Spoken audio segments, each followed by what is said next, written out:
कि जयराम महतो जी को जो है भाजपा फंडिंग कर रहा है। क्या अच्छा, एक बात बताइए, गिरिडीह में कौन हमसे हारेगी?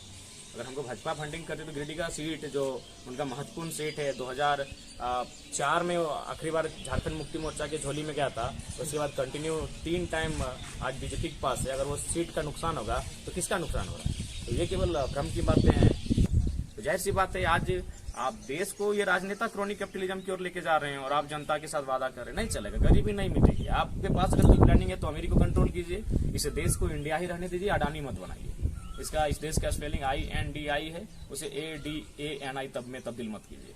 अगर वो आप कहीं ना कहीं मस्ती लेने के लिए, तो उनका खुद का बयान था। वो कुछ महीने पूर्व अपने 2 विधायक, कांग्रेस के विधायकों के साथ पश्चिम बंगाल में पकड़े गए थे, जिसमें शायद 38 या 40 लाख के आसपास का 51 लाख रुपए धरे गए थे। तो जब सवाल हुआ तो कह रहे थे साड़ी खरीदने गए थे। तो जाहिर सी बात है, साड़ी भी वही हम लोगों ने कहा, भाई साड़ी कौन पहनता है? अगर आपके घर में कोई पहनता है, आपकी अर्धांगिनी, तो इतना महंगा साड़ी। तो हमने वही कहा कि अगर चाहेंगे कुछ एक वीडियो वायरल हो रहा है जिसमें इरफान अंसारी जो जामताड़ा विधायक है, उनके मतलब ये में जो है आपने एक टिप्पणी किया था कि नहीं, एक्चुअली वो तो इरफान दा का एक बयान था।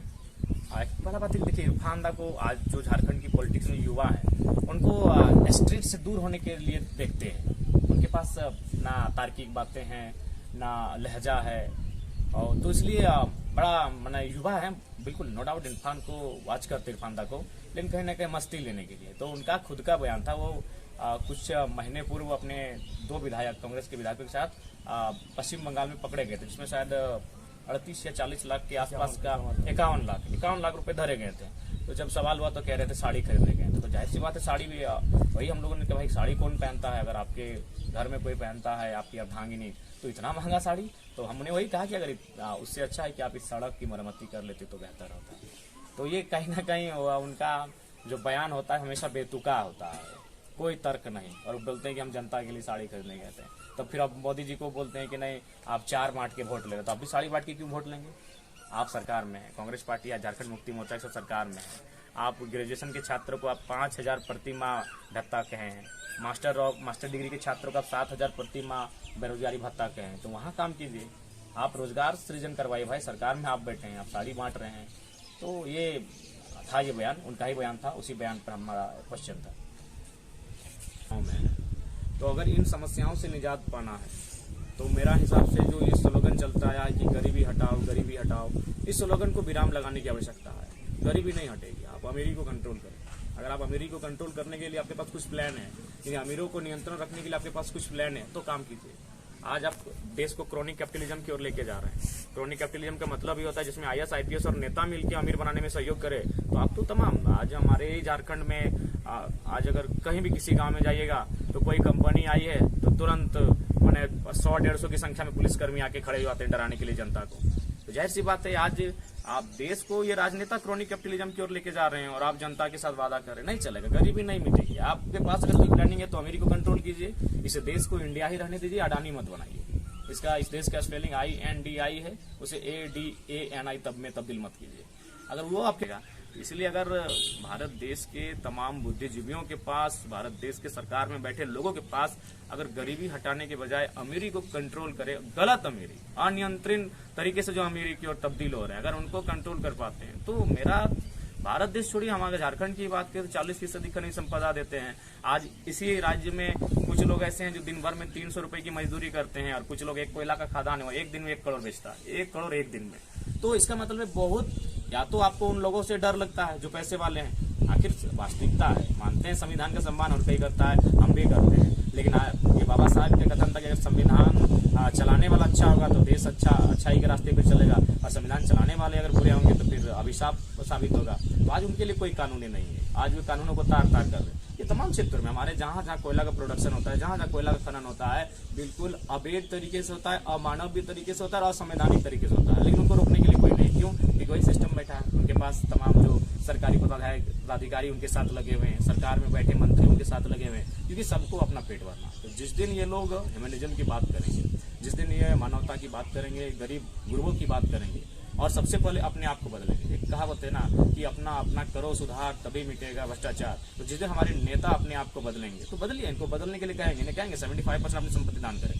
क्योंकि उन्होंने मेहनत से नहीं कमाया है, झोल फांस करके कमाया है, अपने सत्ता का दुरुपयोग करके कमाया है। और बिल्कुल आज अगर वो आज घर में बैठ कर झाल बजाएंगे तो उनकी 10 पीढ़ी आराम से खाना खाएगी, और हमारी वर्तमान पीढ़ी कहाँ पड़ेगी, कैसा उसका फ्यूचर होगा, वो हमारे पास प्लानिंग नहीं है। तो इसलिए अगर इस देश को सुधारना है, नो डाउट ये नेताओं का देश है, क्योंकि संवैधानिक देश, उसमें राजनीति का प्रथम स्थान है। ये नेताओं के देश में सबसे पहले नेताओं को सुधारना होगा, और इनका जो स्वार्थ है, इनकी जो लालच है, उस पर त्याग करना होगा। नहीं तो इसीलिए हम लोग आज लोग हमें क्यों लाइक कर रहे हैं?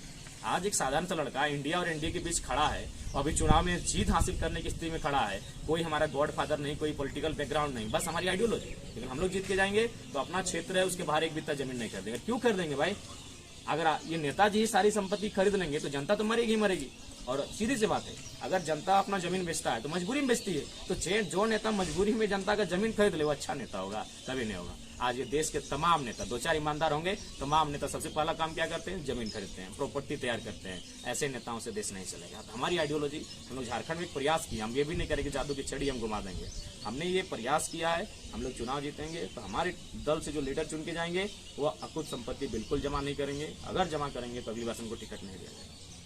आपके ऊपर एक आरोप भी लगा रहे हैं राजनीतिक दल से कि जयराम महतो जी को जो है भाजपा फंडिंग कर रहा है। क्या अच्छी बात बताइए, गिरिडीह में कौन हमसे हारेगी?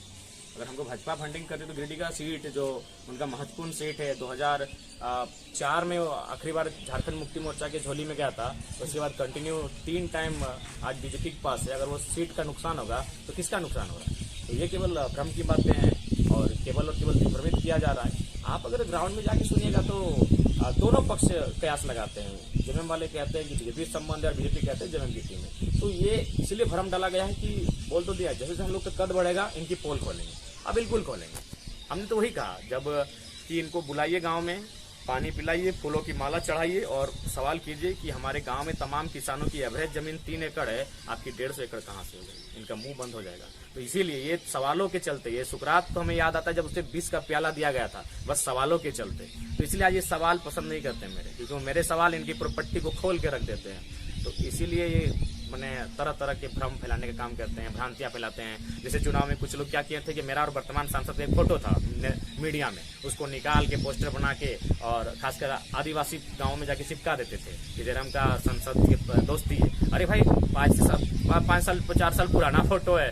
हम गए थे एक आवेदन लेके अपने गाँव में ओवरब्रिज को लेकर। तो इस प्रकार से लोग बहुत गंदा प्लानिंग है। बहुत मैंने बाकी लोग होता है ना कि अपना मेहनत से चुनाव जीतता है, और हम भी अगर जीत रहे हैं तो मेहनत कर रहे हैं। ये लोग क्या कर रहा था? साजिश कर रहा था। बताइए, मेरा फोटो तो अपने गांव में चिपका दिया।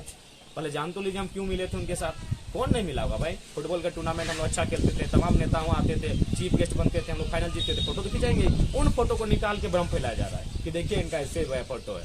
तो मतलब कह नहीं सकते। गिरिडीह में जो कुछ लोगों ने ऐसी निष्ठा दिखाई है जिसको आप बयान नहीं कर सकते। क्यों?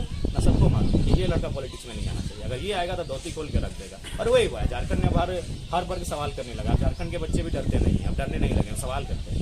झारखंड में 14 लोकसभा हम लोग 8 सीटों से लड़ रहे हैं, 8 सीटों से चुनाव लड़ रहे हैं। और हमें लगता है कि हम लोग कंटेंट्स में हैं और अच्छा वोट मार्जिन रहेगा।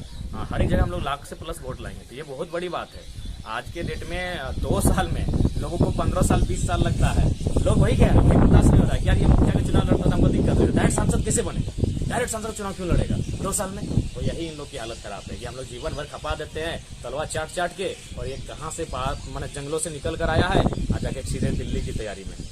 आपका एक खबर भी वायरल हो रहा था जो आप ये बता रहे थे कि अगर हम जीतेंगे तो चर्चा होगी और हार जाएंगे तो चर्चा होगी। इसका मतलब नहीं, इसका मतलब यही है कि झारखंड की राजनीति में हम लोग आ चुके हैं और तमाम अखबार के पन्नों की सुर्खियों में हम सब हैं, हमारा नाम है। तो यही हमने कहा था कि भाई हार जीत अलग विषय है, हम लोग झारखंड में स्थापित हो चुके हैं आइडियोलॉजी के माध्यम से। और फिलहाल झारखंड के जो लोग हैं वास्तव में अगर फ्यूचर किसी के साथ देख रहे हैं तो हम लोग के साथ देख रहे हैं। अभी उदाहरण के लिए किसका नाम लेते हैं? माननीय मुख्यमंत्री की अर्धांगिनी, आखिर है कौन? उसी परिवार की अंग है। अब आप परिवारवाद से दूर नहीं होंगे तो कैसे आप लोकतंत्र को खूबसूरत कहेंगे? तो कहीं ना कहीं अगर जेन्युइन फ्यूचर अगर झारखंड राज्य के लोग अगर देख रहे हैं तो हम लोग के साथ देख रहे हैं, क्योंकि सब हमारा जो प्रत्याशी हमारे हैं मैक्सिमम जो भी हैं वो 30 साल के हैं, 35 साल के हैं। तो ये तो फर्स्ट टाइम हुआ है, किसी भी राजनीतिक दल में फर्स्ट टाइम हुआ है कि सब के सब युवा लोग पॉलिटिक्स में कदम रखते हैं। बिल्कुल।